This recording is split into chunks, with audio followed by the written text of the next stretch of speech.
Bonjour et bienvenue sur la chaîne du Repère des motards pour cet essai pas comme les autres. Aujourd'hui, on a décidé de confronter la toute nouvelle Hornet 1000 avec la nouvelle Hornet 1000 SP. Pour m'assister, j'ai Benoît. Il est bien un assistant. Alors pourquoi ce comparo entre deux Honda? Simplement parce que ces motos n'ont pas de concurrente. À ce niveau de puissance et à ce niveau de prix, il n'y a rien. Donc on s'est dit que la vraie question à se poser, c'était laquelle des deux choisir. La Hornet 1000 de base est vendue 10 599 €. La SP, 11 799 €. Et donc, tu vois, cette Hornet SP, elle a quand même des particularités qui sont son amortisseur arrière Öhlins, son shifter d'origine, et puis son freinage Brembo Stylema. C'est quand même nettement plus intéressant que la version base, qui va avoir des étriers Nissin, pas de shifter, et qui est surtout moins puissante également, puisqu'elle fait 152 chevaux au lieu de 157. Et avec ça, eh bien, on a aussi une grosse différence. Parce que...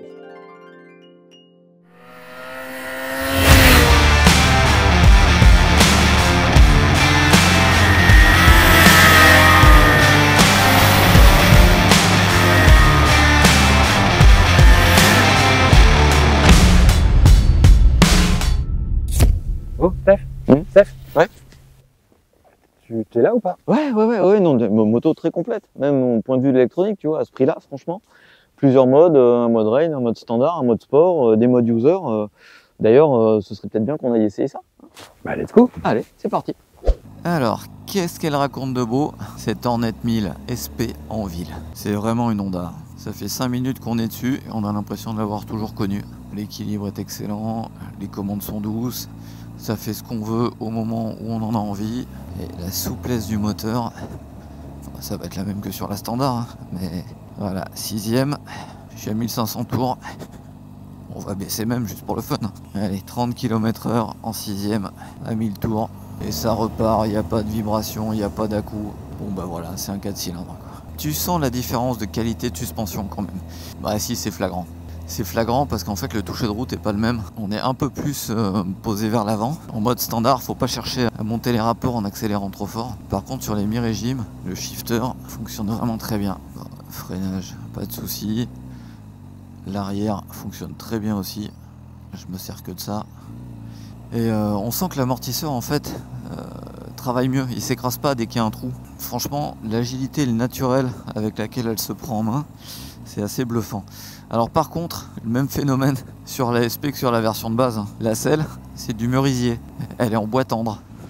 Alors sur cette Hornet 1000 standard, qui n'est pas équipée du shifter, c'est toutes les qualités du 4 cylindres qu'on peut ressentir ici, avec la souplesse. C'est très agréable parce qu'on sait qu'il y a cette rondeur et en même temps cette capacité à reprendre et à offrir des accélérations plus que correctes. Ça claque pas, ça cogne pas. Ouais, parce que ça peut être une moto douce. Alors c'est ça là où ça devient complètement paradoxal. Le réservoir écarte légèrement les jambes. Les bras, ils sont plus tendus que ce qu'on pourrait imaginer, mais c'est dans l'optique également d'avoir une moto sportive. Et donc en ville, on est bien parce qu'il y a cette maniabilité qui est là.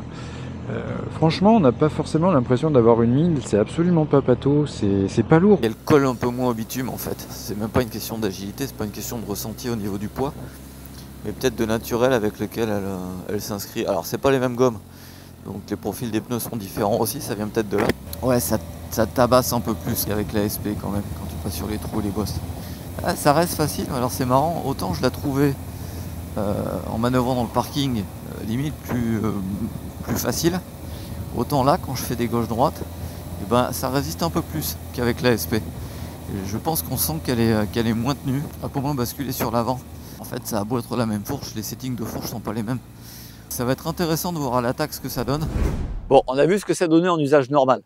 Franchement, c'est doux, c'est coulant, il n'y a aucun souci. Mais on va peut-être aussi regarder s'il y a vraiment une différence côté performance entre les motos. Pour ça, on a pris une ligne droite de 400 mètres pour faire du 200 mètres départ arrêté. Ouais, parce qu'on a quand même gardé 200 mètres pour s'arrêter avant d'arriver dans les graviers. J'ai moyennement confiance en Benoît. Donc on va voir si les 5 chevaux d'écart entre les deux, on les sent vraiment. Si les pneumatiques influent ou pas au niveau du départ. On a deux approches différentes. Je suis un bourrin, donc je déconnecte tout et je mets toute la puissance à fond. Et Benoît aime bien réfléchir. Je pense qu'il n'a pas envie de se faire mal, donc il veut tester plein de trucs. Donc on va voir ce que ça va donner à l'usage. Et puis on se retrouve tout à l'heure après avoir fait un peu d'accélération.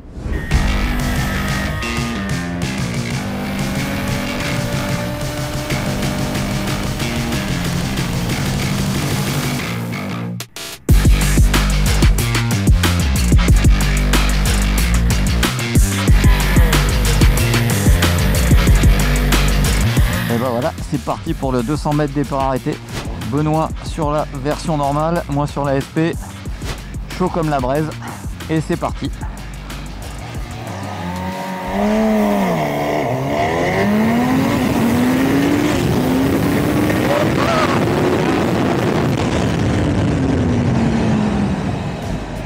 Bon bah voilà, je crois que la messe est dite. Je pense qu'il est en train de pleurer. La seconde n'est pas passée. J'ai passé, elle n'est pas passée. Et là, je pense que le shifter, c'est vraiment un avantage.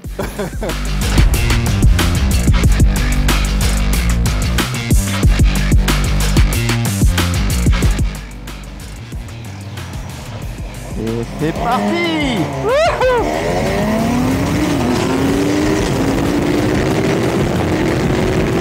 Ah bah voilà. Bon bah c'est le pilote. C'est le pilote qui fait la différence, hein. On voit qu'il y a quelques départs du bol d'or. Donc on est d'accord, c'est le talent en fait. Tu veux en refaire un? Allez. Tu veux en refaire un? Allez. Eh ben, écoute, on en refait un, allez.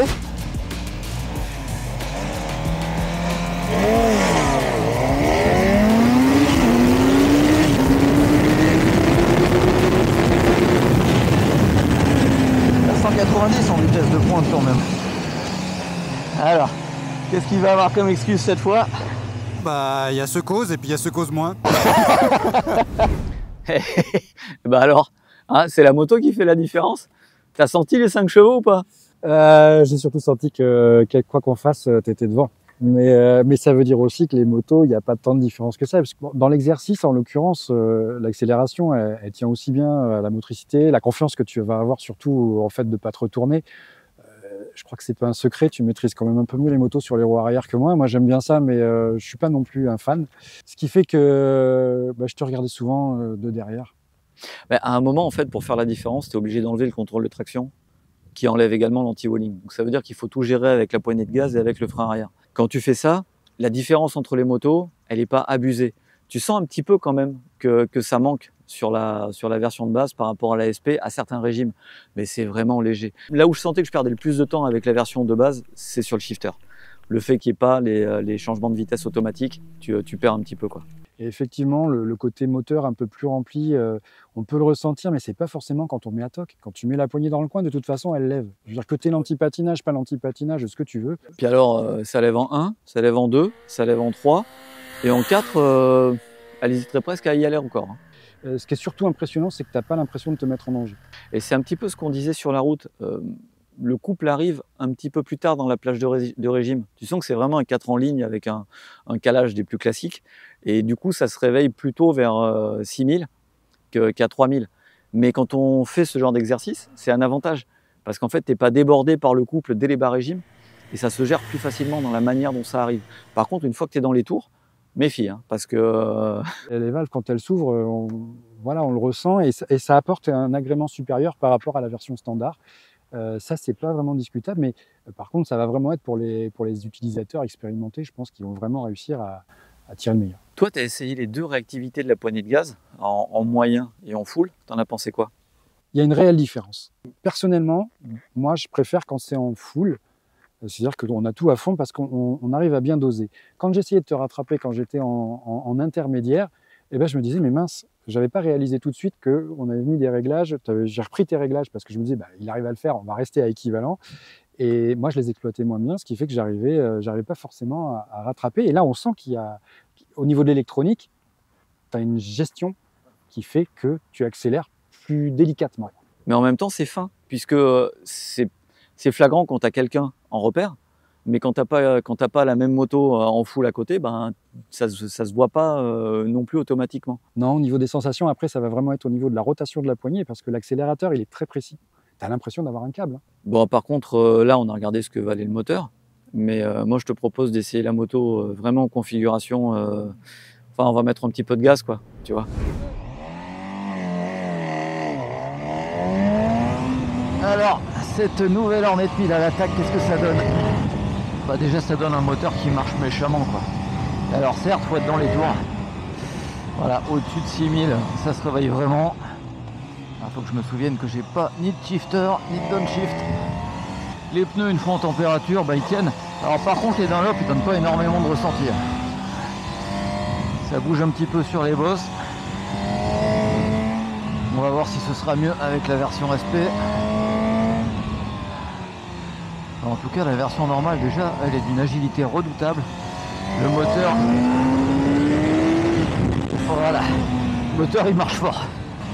Ah, le train avant est top. Le train avant est top, ça motorise bien. Changement d'angle, c'est rapide. J'aime beaucoup la position de conduite. Par contre, côté freinage, il y a suffisamment. Alors c'est sûr que je suis curieux de voir la différence avec les styles mains. Parce que là déjà, même pour une Hornet de base, c'est du haut niveau. On va arriver en haut du col. Et on va pouvoir changer de monture. Et bah voilà, avec la SP. Ah, déjà il y a un shifter. Première, deuxième au shifter, nickel. Ensuite, ah ouais, non. C'est davantage collé par terre, j'ai plusieurs tours d'info. Ah, en fait, elle est mieux tenue. Avec l'amortisseur, du coup, elle est encore plus agile. Et plus précise. Ouais, j'ai l'impression qu'il y en a un peu plus à mi-régime quand même. Pas beaucoup, mais un peu. Oh, en termes d'agilité, c'est diabolique. Et franchement, c'est bien. Hein. On va arriver sur un gros freinage. Qu'est-ce que ça donne? Bah, en fait, le freinage est un peu mieux. Mais comme l'ABS se déclenche au même moment, on n'en profite pas vraiment des stylés mains. Il y a un peu plus de feeling quand même. En fait, tu roules que la normale, tu dis elle est très bien. Et tu prends la SP, tu dis ah non, c'est vachement mieux en fait. Parce que déjà tu as un shifter. C'est pas évident de reprendre l'embrayage, tu sais, quand tu t'es habitué à t'en passer, surtout quand tu es à l'attaque et que ça a vraiment été calibré pour ça. C'était pas évident. Ensuite, déçu par l'intervention de l'ABS qui m'empêche de profiter du freinage qui est vraiment bien. Franchement, les Nissin, ils font le boulot. J'ai rien à dire sur la puissance de freinage. C'est plus le feeling et le retour d'info qui manque un peu. Et comme les settings de fourche sont différents, bah, je trouve aussi que ça travaille mieux sur l'ASP que sur la classique. Ça vient aussi des gommes. Par contre, après, te dire si j'ai senti la différence de 5 chevaux entre les deux, il y a un petit peu plus de couple, oui. Tu sens qu'en 6 et 8, tu as un peu plus de watts sur la SP que sur la classique. Mais on en est à du pouillem, quoi, si tu veux. C'est pas un truc où tu descends de la moto en disant ouais, ça n'a rien à voir. Oui, puis surtout, ça ne change pas la sonorité. C'est-à-dire que autant sur les CBR, tu avais la valve à l'échappement, tu l'entendais, tu le sentais, tu l'entendais. Autant là, ça se fait de manière vraiment, vraiment transparente. Par contre, il y a un point commun, moi j'ai trouvé, et pour t'avoir vu un peu de loin, c'est que quand tu passes certains caps moteurs, est-ce qu'elle te semble toujours aussi agréable? Parce qu'elle a quand même malgré tout un petit mode d'emploi au niveau du moteur. Le mode d'emploi, c'est de rester au-dessus de 6000 en fait. Si tu oublies de rentrer une vitesse avant une épingle ou avant un virage lent, clairement, à 4000, il ne se passe pas grand-chose. À 6000, ça se réveille vraiment. Et à 8000, par contre, sans déconner, à 8000, ouais, il se passe des trucs, quoi. Et là, en l'occurrence, j'ai quand même trouvé que l'électronique était très présente, trop présente. Contrôle de traction, j'ai essayé quand même de le conserver sur un ou deux passages. Et franchement, ça m'a enlevé toute la puissance. J'ouvrais à fond, il se passait rien. Mais alors rien. Par contre, quand j'ai tout enlevé, ouais, là tu ressors des virages, quoi. Pour toi, est-ce que ça reste une moto facile à contrôler ou est-ce qu'il faut s'en méfier? Non, c'est une moto qui est super naturelle. Franchement, j'ai adoré la position de conduite. Il y a un truc aussi qui m'a surpris, c'est que j'ai fait la première montée avec la version de base et j'étais bluffé par l'agilité. Et je me suis dit, ben, c'est vrai que j'ai pas énormément de retour d'infos avec les pneus, mais par contre, ils sont vraiment bien, quoi. De ce côté-là, ils rendent vraiment la moto agile. J'ai trouvé la moto aussi, ça reste une 1000, tu vois. Et je me suis dit, c'est vraiment facile à placer. Au changement d'angle, j'avais l'impression d'avoir une 600, de ne pas avoir d'inertie. Et par contre, quand j'ai pris la SP, qui est plus lourde d'1 kg, puisque celle-ci c'est 211 kg et celle-ci c'est 212, et ben j'ai trouvé la SP plus légère. Parce qu'en fait, avec le Hollins derrière, la moto elle est mieux tenue et elle travaille différemment. Et du coup, ben ouais, c'est encore un petit step au-dessus. Alors voilà, comme je te dis, ça ne veut pas dire que celle-ci est lourde, c'est juste que la SP est un peu mieux partout. Bon bah Steph, on a fini de débriefer là sur la course de côte. Qu'est-ce que ça te dirait de retourner en ville, de se prendre un petit café, de se mettre au chaud, parce que là c'est en train de se courir, de toute façon la nuit elle va tomber. Ouais, c'est une bonne idée. C'est une bonne idée. Et puis comme ça, on se fait un dernier débrief global sur les bécanes. Écoute, je sais pas toi, moi je me suis régalé, mais là je suis fracassé quoi. Je suis comme toi. On peut pas lui reprocher grand-chose, mais alors par contre niveau confort, là le peu de bornes qu'on vient de faire pour venir se poser là, mais j'ai les fesses en vrac. Ouais, s'il y a un truc à changer, ce sera la selle. Point positif, un moteur de dingue. Moi je trouve elle a vraiment ce côté Honda parce qu'elle a deux visages. En fait, tu restes sous 6000, c'est super souple, c'est super doux. Et par contre, quand tu veux t'énerver, là, il se passe vraiment des trucs. En fait, elle s'adapte à ce que tu veux faire C'est aussi. exactement ça. Un châssis qui tient la route vraiment correctement, avec un petit faible pour la SP qui est vraiment plus homogène et qui propose aussi plus d'agrément et plus de confort, pas juste de la perf, pour un surplus qui est somme toute raisonnable par rapport à ce que ça t'apporte. La version de base est bien quand même, hein. C'est pas une question de dire qu'elle est vraiment mauvaise sur un point en particulier, mais c'est plein de petits détails qui font qu'au final, 1200 € d'écart, si on peut, ça vaut le coup de les mettre. Voilà. On va parler de ce qui est pas top. Si on suit les moches. Non, Ouais. c'est perso, mais si on suit Non, les mais moches. il aurait mérité de toute façon d'avoir une petite finition supplémentaire, ne serait-ce que sur la version SP. Un demi-sabot, Ouais. quelque chose qui Moi, vraiment alors voilà. habille un peu. Je trouve qu'il manque un sabot. Sur la version SP, qui est quand même censée être orientée performance et éventuellement piste, je regrette vraiment qu'il n'y ait pas un race ABS. L'intérêt d'avoir un styléma avec des settings de fourche un peu plus fermes et d'avoir donc un train avant potentiellement plus performant sur la SP que sur la normale, au niveau du freinage, ben, la différence elle n'est pas flagrante parce que tu ne peux pas exploiter tout le potentiel du styléma. Et ça, quand on a fait la course de côte, eh ben, moi ça m'a frustré. L'ABS se déclenche avant qu'il y ait une différence en termes de puissance. Cette frustration réelle qui est liée à la philosophie Honda et qu'on retrouve aussi au niveau de l'anti-patinage, que tu ne peux pas déconnecter définitivement quand tu le défais sur ton mode user. Ouais. C'est insupportable d'avoir un truc où Ça systématiquement, revient. dès que tu remets le contact, devoir remettre, c'est chiant quoi. Ouais. La plupart des Japonais sont comme ça et par défaut, ils préfèrent toujours privilégier la sécurité. Ça se comprend également. Mais pour moi, c'est une Street Fighter. Donc c'est une moto. En fait, il faut revenir à la base. Pour moi, un Street Fighter, c'est quelque chose qui n'a pas de sens.